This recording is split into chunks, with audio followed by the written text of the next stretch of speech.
Dear colleagues, let's keep on moving on our day. And now we give the floor to the Colonel Andriy Lysenko, spokesperson of the President on ATO issues. Good afternoon, dear colleagues. Yesterday, military actions in ATO area were going only in Donetsk direction. At night time, the enemy was trying to attack our stronghold next to Zaitsevo village to the north of Gorlivka. Intensive fight with the using of small arms and grenade launcher was going during 1 hour. Also during the day, alongside the contact lines, they were fixed about 20 of enemy provocations. It was happened at the suburbs of Gorlivka, between Gorlivka and Yasenovata, in the area of Donetsk airport, and next to Krasnogorivka. In all cases, enemy fire was not aimed and heavy weapons was not used by criminal bands. During last 24 hours, due to these military actions, we lost 1 fighter, 3 more were wounded. Security Service of Ukraine continues to fight with the militia fighters and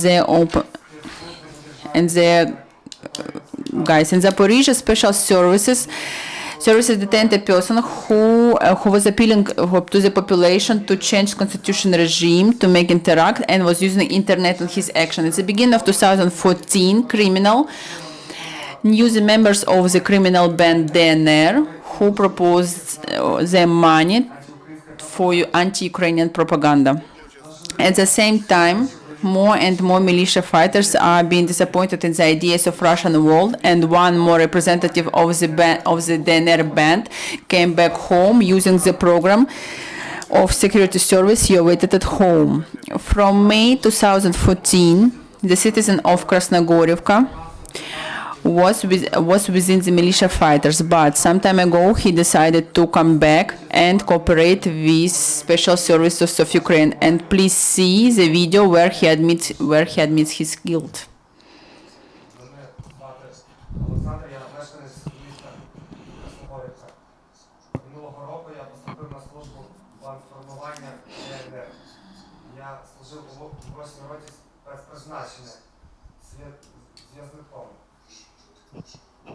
Наша рота була створена серед місцевого ополчення. Нас кидали у найгарячіші точки.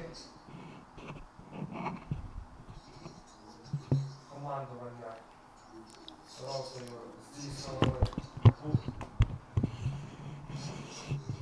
колишні співробітники КДБ.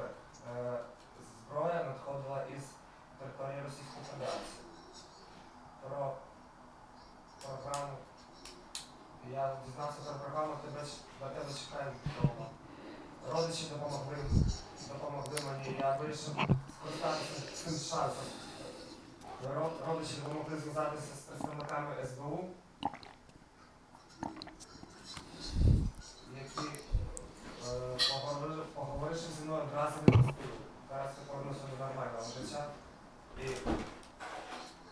І закликаю усіх, таких самих, як я, подивитись на мене, зробити те ж саме, що зробив я. Тому що ця програма дійсно працює. І якщо ви не скоювали тяжких злочинів військових, по типу розстрілу полонених, тортур полонених, то ви зможете почати життя нової людини. Тому, хлопці, скористайтеся цим. Thank you. Except for that, Security Service of Ukraine blocks the attentions of the militia fighters to get rich in the village of Zolotea in Lugansk region. The truck with medicine was stopped. They were giving to LNR as humanitarian aid from Russian Federation, but militia fighters were planning to get this medicine to the territory controlled by Ukraine and to sell them. It gives us one more proof that the leaders of militia fighters are using deficit medicine to make themselves rich, making the people on the occupied territory even more poor. In Dnipropetrovsk region, Security Service of Ukraine found the activities of the entrepreneurs who were repairing the military equipment of the militia fighters. During 2014-2015 years, They were sending to occupied territory their employees. During this search, there were found acts, bank documents, keys with information that prove their cooperation with occupants. Yesterday, Ukrainian police found record number of illegal stocks of weapons. In Donetsk region, just in 24 hours, employees of Ukrainian police found 17 grenades, 26 ammunition, 2 automated grenade launcher, 2 mines, 5 throttle blocks, and 2 grenade launchers of other type. Except for that, in village Opitno of Yasinovatsky district in Donetsk region, the employees of Security Service of Ukraine found cash with 162 ammunition to 30 millimeters automatic cannon to A42. Cache was mined by tripwire with grenade. It was demined successfully by one of the military units of Armed Force of Ukraine. In Lugansk, region in Novorossiysk districts, police also found cache with ammunition in non-residential building. Among what they found, there are 5 grenade launcher and about 3,000 ammunition of different caliber. Also in Lugansk region, at the road Svatove to Starobilsk, next to Car Bridge, power authorities found the cache with 12 grenade launcher, 5 grenades, and 1 kilo of trotyl. Our defenders are coming home after 1 year of heavy fights on the east of Ukraine. Yesterday, to Lviv region, militaries came back from 24th Brigade who were fighting in Lugansk region. Militaries were met by their families, friends, patriotic Ukrainian, and the representatives of local authorities. In 2014, the fighters of 24th Brigade were one of the first who started defending our motherland. They liberated from Russian occupants Mykolaiv, Lysychansk, Siversk, and for almost a year they were participating in combats alongside Bakhmut roadway. And still rotation is going on of Ukrainian fighters. 40 fighters came back to Ternopil from special police department from ATO area, where they spent almost 2 months. Also, joint unit of policemen from the east of Ukraine came back to Poltava region, where they were fighting for more than a month. Now, police will have few days break that they will spend with their families and close ones.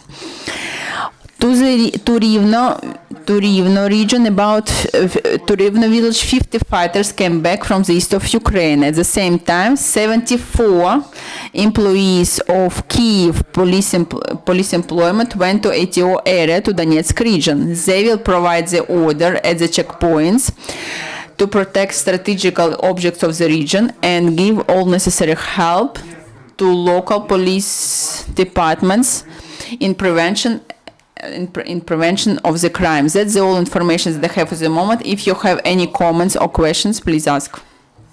Thank you very much, Mr. Colonel. Let's go to the questions. Please say your name. Channel Ukraine, Klimkin was the Ministry of the Foreign Affairs of Ukraine, and other officials told that there was a possibility to go from Minsk agreements. Is there such a risk, and what it depends on? It's a political issue, so I'm not ready to comment it. And one more comment. At the moment, we are discussing that you can fire back in reply. Could you give us the conditions? It's very simple. If there is a threat to the life of our fighters, if there is a direct attack to our positions, of course it's clear that we will fight back even without order. Every fighter can fight back if he's attacked, and he doesn't need special order for that. You mean attack, or you mean when enemy is coming from some distance? If there is some attack or defense or some shooting, our fighters can shoot back. If there is provocative shooting, for example, from that side, but it is not aimed like it was during last 24 hours. Most of the cases are like this. Of course, it's clear that our fighters wouldn't shoot back in this case, because the enemy was at the far distance, and there was no attacks. It depends on the acts of our enemy. And one more precision: